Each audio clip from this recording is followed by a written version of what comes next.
Ouvir, interagir, imaginar. O rádio contagia ouvintes desde o início do século XX.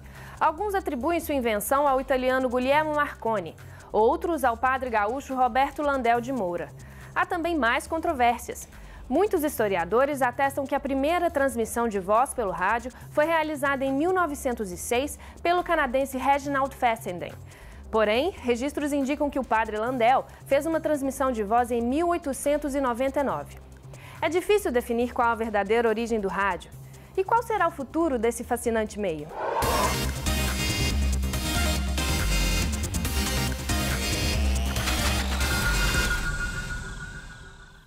O rádio é o primeiro meio de comunicação de massa eletrônico e representou uma grande revolução tecnológica. Hoje, a transmissão e a recepção do conteúdo radiofônico vem sofrendo profundas alterações. Mudança das faixas de amplitude modulada para frequência modulada, crescimento do rádio digital, FM no celular. Enquanto em alguns países a transição para o digital está acelerada, aqui no Brasil a migração das rádios AM para FM mostra que o rádio analógico ainda tem força. Nós tínhamos um rádio lá atrás, eminentemente no AM e outras faixas, né? E que posteriormente ele migra para o FM, ali no final dos anos 70, e tem uma explosão muito grande no início dos anos 80, com uma consolidação mesmo. Hoje se fala na migração do AM para canais de FM, e na Noruega também já tem um outro sistema, que me parece que é um pouco mais avançado até que o FM. Então, assim, eu entendo que houve uma evolução muito grande naquilo que é a essência do rádio, naquilo que é a essência do veículo, que é a sonoridade. Tecnicamente, a migração do rádio AM para o FM é uma necessidade do próprio mercado. Infelizmente, nós temos a qualidade de banda do AM, ela não possibilita, por exemplo, uma boa qualidade do som para que os ouvintes, principalmente em trânsito, acompanhem as programações das emissoras.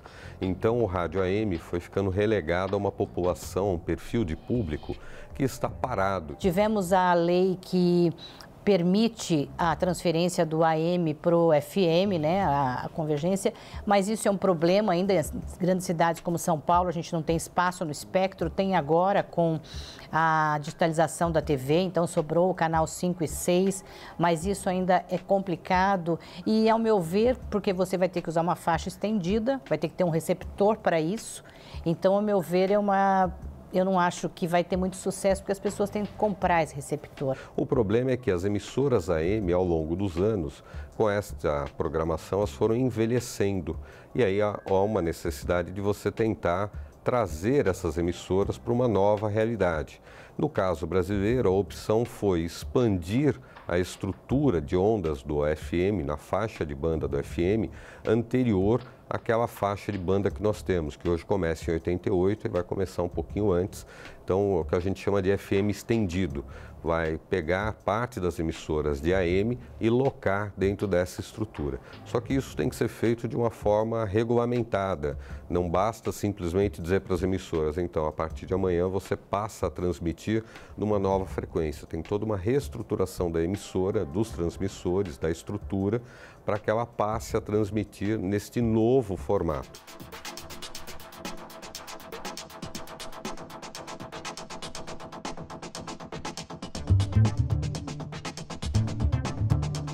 E hoje o rádio, ele, com a internet e com os aplicativos, você pode ouvir rádio no celular em qualquer lugar do mundo, né? Então, ele quebrou qualquer barreiras. Então, eu acho que isso, a tecnologia favoreceu a transmissão, que ele saiu das ondas hertzianas, que limitava o rádio aquele espectro, e hoje ele está em qualquer lugar. Você, com o celular, você ouve a rádio que você quiser, a rádio de qualquer lugar do mundo, você ouve pelo aplicativo. E eu costumo dizer que, assim, a gente continua fazendo rádio mesmo que se transmita pela internet.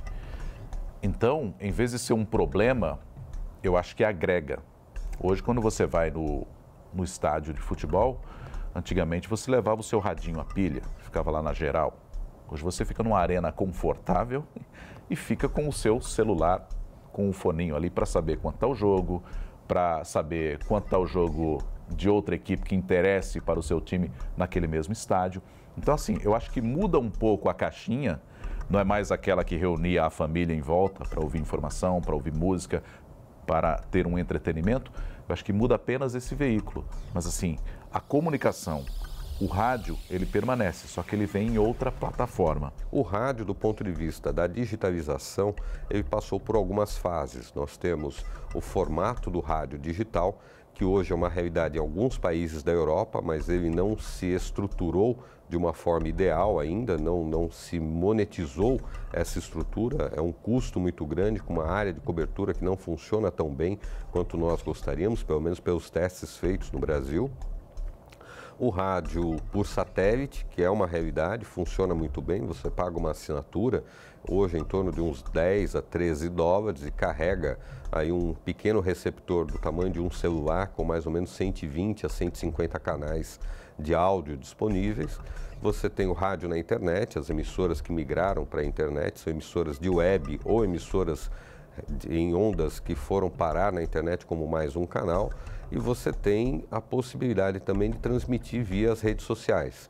Fora isso, você tem uma outra variável, que é a possibilidade de quebrar essa programação em pequenos programas e estruturá-los em podcasts e distribuí-los pela rede também no tempo em que o ouvinte quiser utilizar ou ouvir.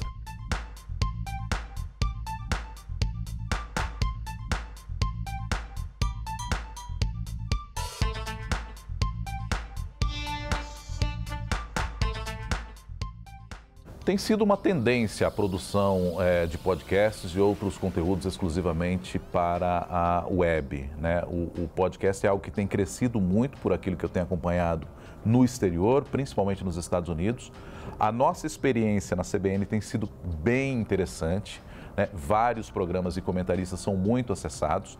Nós desenvolvemos agora um conteúdo exclusivo para o podcast, que é o CBN Professional, que fala sobre empreendedorismo, cases de sucesso no que diz respeito à gestão, e ele tem sido um dos mais acessados, ele é exclusivo de podcast. Então, assim, é algo que não está na programação e ainda assim ele rivaliza e muito com o conteúdo da programação. Hoje eu pergunto na sala de aula para meus alunos, quem ouve rádio aqui? Aí você vê 3, 4 mãozinhas ali levantadas, mas o podcast não, o podcast está atraindo. Por quê? Porque é uma forma de consumir áudio diferente. O rádio era se consumia coletivo, o podcast é uma forma individual, e hoje o jovem está cada vez mais sozinho no mundo dele.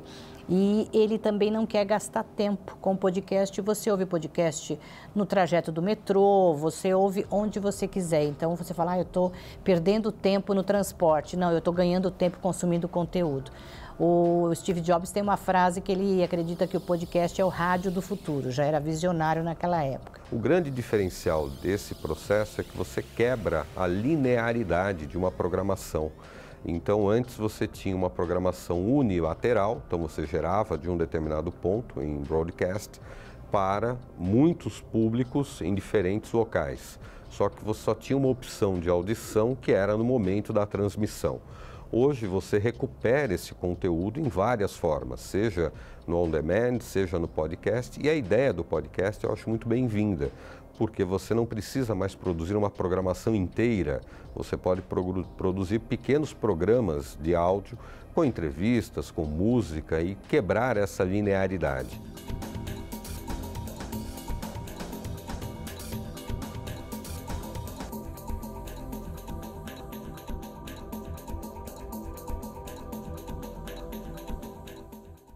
O primeiro programa de rádio feito na internet brasileira é o Manguetronic, feito pelo pessoal do Mangue Beat, e curiosamente, lá nos anos 90, eles produziram um programa de rádio que era veiculado na época pela UOL, onde eles tinham um programa completamente fragmentado do ponto de vista de estrutura. Então você podia ouvir o programa inteiro, você podia ouvir só as locuções, você podia ouvir só as músicas, ou ouvir os blocos de forma aleatória. Você podia ouvir o segundo bloco, depois o primeiro, depois o último, enfim.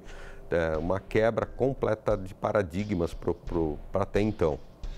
E eles eram tão inovadores que continuam sendo até hoje nos conceitos que eles implementaram lá nos anos 90. Depois vieram as webs, né, as rádios no computador, e aí essa rádio tem rádios customizadas. Então tem uma empresa que ela faz a rádio customizada e por uma pesquisa ela faz a rádio de acordo com o perfil do receptor dela, daquela pessoa que trabalha ali. Tem a Rádio Vozes, que é um exemplo, a Patrícia Palumbo, que criou, ela apresentava um programa, por coincidência, na Eldorado, onde eu trabalhava. A Patrícia é uma grande amiga. Ela apresentava o programa Vozes, que era um programa de entrevistas de artistas da MPB. E ela é uma visionária, ela criou um livro com essas entrevistas, ela criou vários produtos e um deles, quando ela saiu da rádio, foi a Rádio Web Vozes. E é uma rádio que está dando muito certo, porque a partir dessa rádio web ela faz também eventos. Então, a internet é um campo vasto, ainda tem vários modelos de rádios web que podem ser explorados, como essa rádio customizada para uma empresa, pode fazer um playlist especial, você pode fazer uma rádio e aí o ouvinte montar o playlist que ele quer, você pode customizar isso para o ouvinte. Então, você tem uma gama de possibilidades na internet para trabalhar com conteúdo sonoro, que a gente pode chamar de rádio ou não, na internet. Com o advento da internet, eu acho que se você souber usar, é um benefício, é benéfico. Vide rádio web, né, que você tem um avanço e um crescimento muito grande desse veículo. E acho que deve ser uma tendência. Muitos gestores ainda acreditam que pela internet, se o ouvinte não está ouvindo por ondas, ele não está te ouvindo. Então eles não acreditam que a internet seja uma boa plataforma, que é um gigantesco equívoco. Nós temos emissoras de rádio no país que usam um app, mas elas não sabem, por exemplo, como aproveitar a utilização desse app para se aproximar do ouvinte e formá-lo para usar essa programação. Então, de uma forma geral, nós avançamos ainda de uma forma tímida. Melhoramos nos grandes centros, mas ainda temos um país com 205 milhões de pessoas que precisam conhecer os benefícios do áudio digital dentro da internet e em outras plataformas de distribuição. Eu ouço rádio, costumo ouvir no carro, né? Eu ouço principalmente por causa das notícias. De manhã, indo trabalhar, quando a gente está no trânsito.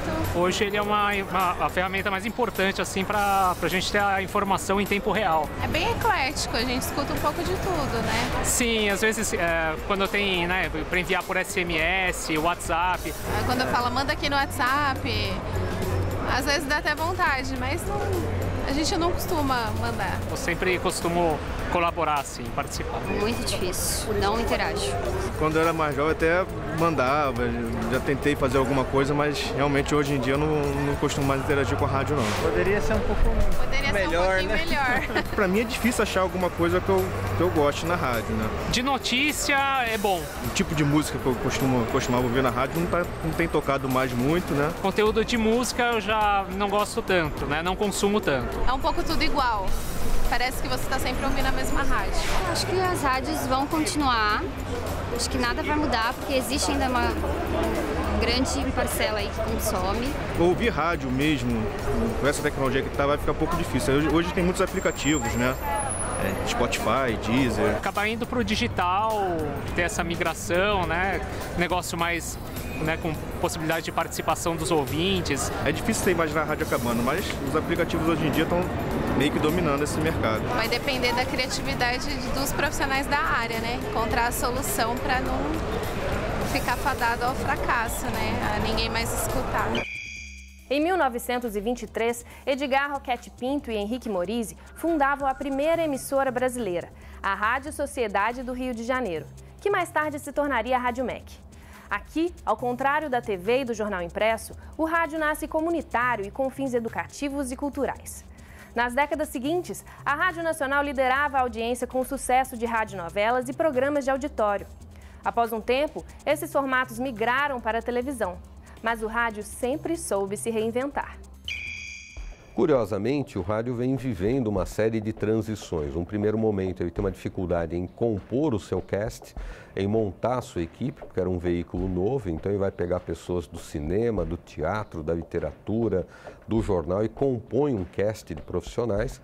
E, a partir dessa estruturação, aí sim ele começa a produzir conteúdos diferenciados e tem um período de auge, de apogeu, que vai até os anos 50, no caso brasileiro. A partir desse momento, há uma reviravolta na questão das mídias, porque chega a TV. Quando chegou a televisão, o rádio vai acabar. Quando chegou a internet, o rádio vai acabar.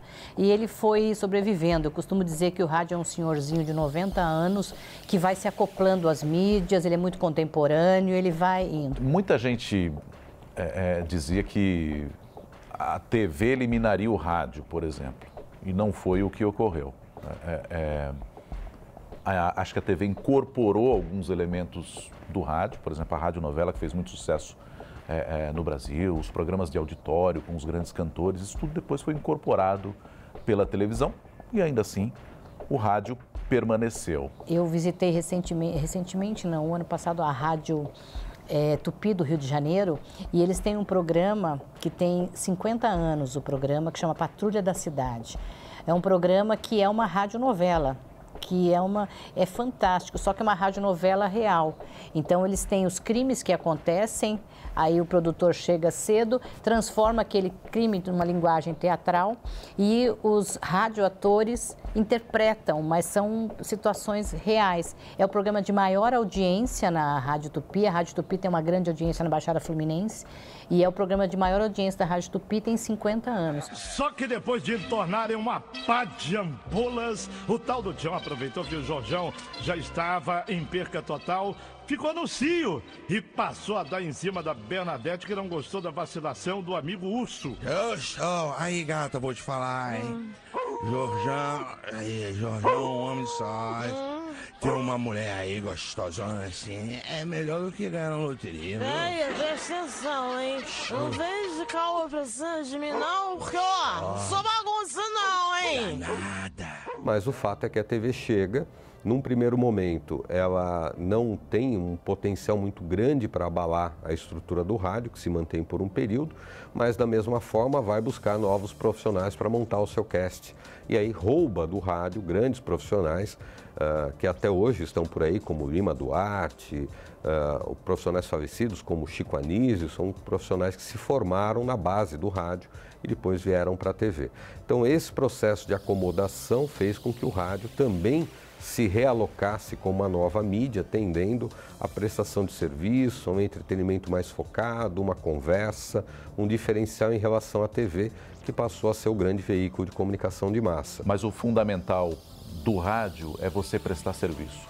É você ter um programa que fale do buraco da minha rua, que cobre o meu vereador, que em última instância é o cara que cuida da minha cidade, é o meu prefeito que vai comandar a cidade que eu moro. É isso que vai trazer o benefício para o meu dia a dia. E existem estudos também lá fora do rádio, como em épocas de desastres. Por exemplo, num tsunami, num terremoto, só com o rádio as pessoas conseguem se informar por conta da falta de energia também. Tem vários estudos que o rádio é utilizado como o único meio de comunicação em grandes desastres, em grandes tragédias. Radio is one of our strongest allies for tackling natural disasters and humanitarian emergencies. It allows us to prevent dangers and foster life-saving behaviors. It helps disseminate vital information to protect human life and to support reconstruction. Radio saves lives. This is UNESCO's message today. O rádio continua tendo uma característica muito forte, que é o imediatismo, a possibilidade de que você está com um celular na mão e qualquer ouvinte passa a ser uma fonte de informação real em qualquer parte do planeta para te contar o que está acontecendo. E aí você pode pôr o ouvinte do metrô, você pode pôr o ouvinte de qualquer região. Talvez a principal característica dele é a instantaneidade. Eu continuo entendendo que o rádio é o veículo mais rápido. Por mais que você tenha um site de notícia, aquela informação que você publica no site, ela precisa de alguém que observe se ela está escrita corretamente ou não. Além disso, tem a questão do companheirismo, é outra característica do veículo. Você está na sua cozinha e está ouvindo o rádio, sem precisar estar observando a imagem. Você tem essa descrição que é feita pelo apresentador ou pelo narrador de futebol, sem que você precise estar observando. Então, o ouvinte pode consumir informação, consumir entretenimento, sem precisar parar o que está fazendo. Eu falo para os meus alunos assim, alguém aqui já viu alguém ouvindo o rádio parado olhando para ele? Não. Então, essa é a principal diferencial. A gente vive numa sociedade que ninguém tem tempo para nada, está todo mundo correndo. Você põe o seu fone de ouvido e com o seu celular você consegue ouvir o seu programa preferido, ouvir a sua música na sua rádio preferida, sem deixar de fazer o que você está fazendo.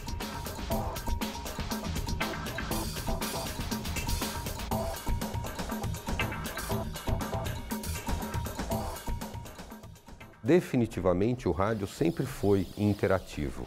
Desde os programas de auditório, das participações por carta, da participação do ouvinte por telefone, há indicações, por exemplo, de que as primeiras pesquisas de audiência no país se deram a partir das cartas enviadas pelos ouvintes para as emissoras de rádio como a Nacional. Eu lembro que quando eu cheguei na CBN Excelsior, a gente tinha a comunicação eminentemente por carta. Então, ou por telefone, mas nem sempre você tinha à disposição a telefonista para atender todos os ouvintes. Então, a carta funcionava melhor. Então, assim, a interatividade ganhou muito mais contornos recentemente, principalmente com o advento dos meios tecnológicos, de redes sociais, e isso é bom para o rádio e é bom para o profissional do rádio. Acho que você tem uma troca muito maior hoje do que tinha antigamente. Esse ouvinte ou internauta deixou de ser passivo, ele é muito mais participante hoje. Eu fiz um estudo de audiência das rádios com o WhatsApp e tem ouvinte que passa o WhatsApp para dizer, olha, hoje eu estou feliz porque tem sol. Eles passam o WhatsApp só para dizer isso, tal é a intimidade, tal é a empatia que ele tem com o rádio, né? A proximidade que ele tem. O WhatsApp transformou completamente, ele veio daquela... Nunca foi passivo, sempre teve uma interatividade, mas com o WhatsApp, hoje o ouvinte passou a ser inserido completamente dentro do conteúdo de qualquer rádio. Com o advento da tecnologia, o rádio, dentro do processo de reinvenção, né, pelo qual o veículo passa, ele acaba indo para as novas plataformas. Então, hoje é um veículo multiplataforma, você continua fazendo rádio, só que em outros cenários. E é fundamental que isso ocorra. Eu me lembro que quando nós instalamos as câmeras na CBN, muita gente dizia, puxa vida, vai perder a magia do rádio, quero imaginar o que vocês estão fazendo aí do outro lado. Só que essa magia, ela permanece. O rádio se integrou completamente às mídias sociais, ao Facebook, ao Instagram. Ele está lá, inclusive, deu uma coisa para o rádio que é a imagem. Tem muitas rádios que hoje estão transmitindo, eles transmitem alguns momentos da rádio pelo Facebook. Eu acho que quebra um pouquinho a magia, né, de você imaginar como que é aquela pessoa que está falando, mas eu acho que a gente vive na era da imagem, né, então a gente não pode se furtar disso, mas o rádio está completamente inserido e as redes sociais, elas vêm para integrar, para ampliar a interatividade, para inserir o ouvinte dentro do rádio. Hoje, acho que nós não podemos separar tanto as mídias quanto nós gostaríamos. Acho que hoje as mídias estão grandes, estão muito misturadas, como diz a meninada, é tudo junto e misturado, né? Hoje você transmite rádio com imagem, você transmite TV com áudio, você faz uma série de misturas ali no meio. Eu acho que o grande processo aí é a apuração, no caso do jornalismo, e o conceito do storytelling, que é um conceito antigo, que a gente deu um nome diferente hoje, mais bonito, mas é o como contar essa história. Isso faz toda a diferença, seja pela internet, pela TV, pelo rádio. O que vai sobreviver são os grandes contadores de histórias, tal qual nós tínhamos os grandes contadores de histórias à beira das grandes fogueiras lá no princípio da nossa humanidade. Instantâneo, interativo e espontâneo. O rádio preserva características marcantes que o distinguem dos outros meios e o tornam singular. Cada vez mais integrado à internet e às redes sociais, não importa se digital ou analógico, uma coisa é certa: o rádio tem um longo e promissor futuro pela frente.